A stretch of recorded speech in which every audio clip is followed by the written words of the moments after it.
क्या आपने कभी सोचा है कि जब आप किसी प्राचीन मंदिर के गर्भगृह में खड़े होते हैं तो अचानक आपके भीतर का सारा शोर क्यों थम जाता है?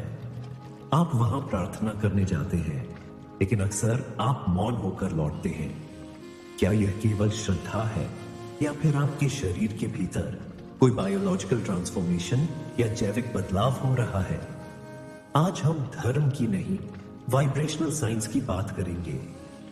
हम जानेंगे कि कैसे महादेव का नाम केवल एक शब्द नहीं, बल्कि एक यूनिवर्सल फ्रीक्वेंसी है जो आपके दिमाग के न्यूरॉन्स को फिर से लिखना शुरू कर देती है। एक ब्रह्मांड का आदि शोर। नाद ब्रह्म आधुनिक विज्ञान कहता है कि बिग बैंग के समय एक प्रचंड ध्वनि उत्पन्न हुई थी। हमारे वेदों ने इसे हजारों साल पहले नाद ब्रह्म कहा, वह ध्वनि जो ईश्वर है। महादेव के हाथ में डमरू उस कॉस्मिक वाइब्रेशन का प्रतीक है। निकोला टेस्ला ने कहा था, if you want to find the secrets of the universe, think in terms of energy, frequency and vibration. जब आप एयम, मीम ओम या ओम नमः शिवाय का जाप करते हैं तो आप दरअसल ब्रह्मांड की उस बेस फ्रीक्वेंसी से जुड़ पीराट रहे होते हैं जिस पर आकाश गंगाएं नाच रही हैं। 2, आपका दिमाग और एंट्रेनमेंट का जादू। हमारा दिमाग एक रेडियो स्टेशन की तरह है। जब आप तनाव में होते हैं तो आपका दिमाग बीटा वेव्स 12 से 30 हर्ट्ज पैदा करता है। ये अशांति की फ्रीक्वेंसी है।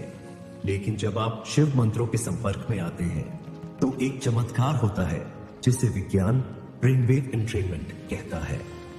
फिजिक्स का नियम, अगर दो पेंडुलम अलग गति से हिल रहे हो तो कुछ देर बाद वे एक ही लय में आ जाते हैं। ठीक वैसे ही मंत्रों की स्थिर और शक्तिशाली फ्रीक्वेंसी आपके भटकते हुए दिमाग को खींचकर अल्फा और थीटा स्टेट में ले आती है। यह वही स्थिति है जहां हीलिंग होती है और रचनात्मकता यानी क्रिएटिविटी जन्म लेती है। 3, वेगस नर्व, शांति का स्विच। शिव मंत्रों का उच्चारण करते समय आपकी जीभ और तालू के बीच जो घर्षण होता है वह आपकी वेगस नर्व को सक्रिय कर देता है। यह नस आपके शरीर की शांति का स्विच है। जैसे ही यह एक्टिव होती है, आपका कॉर्टिसोल, तनाव हार्मोन गिर जाता है। हृदय की गति लयबद्ध हो जाती है। आपकी कोशिकाएं खुद को रिपेयर करना शुरू कर देती हैं। 4, तीसरा नेत्र, पाइनियल ग्लैंड का विज्ञान। शिव का तीसरा नेत्र केवल एक पौराणिक कथा नहीं है। विज्ञान इसे पाइनियल ग्लैंड से जोड़ता है। गहरे ध्यान और मंत्रोच्चार से जब ऊर्जा ऊपर की ओर उठती है तो यह ग्रंथि सक्रिय होती है। इसे ही जागृति या हायर कॉन्शियसनेस कहते हैं। आप दुनिया को आंखों से नहीं, बोध यानी परसेप्शन से देखना शुरू करते हैं। 5, निष्कर्ष और अभ्यास, the call to action. Mahadev को अघोर कहा गया है, यानी वह जिसे डरा न जा सके, जो परम सरल है। उनकी शक्ति को महसूस करने के लिए आपको गुफाओं में जाने की जरूरत नहीं है। आज एक छोटा सा प्रयोग करें। आज रात सोने से पहले केवल 5 मिनट के लिए महामृत्युंजय मंत्र या शिव पंचाक्षर स्तोत्र को पूरी गहराई से महसूस करें।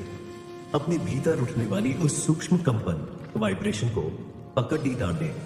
याद रखिए, मंत्र कोई जादू की छड़ी हवा नहीं है, यह एक ट्यूनिंग फोर्क है।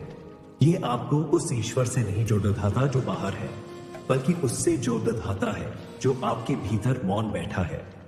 अगर आपको महसूस होता है कि विज्ञान और शिव एक ही सत्य के 2 नाम हैं, तो कमेंट्स में अपनी ऊर्जा दर्ज करें। सत्यम शिवम सुंदरम।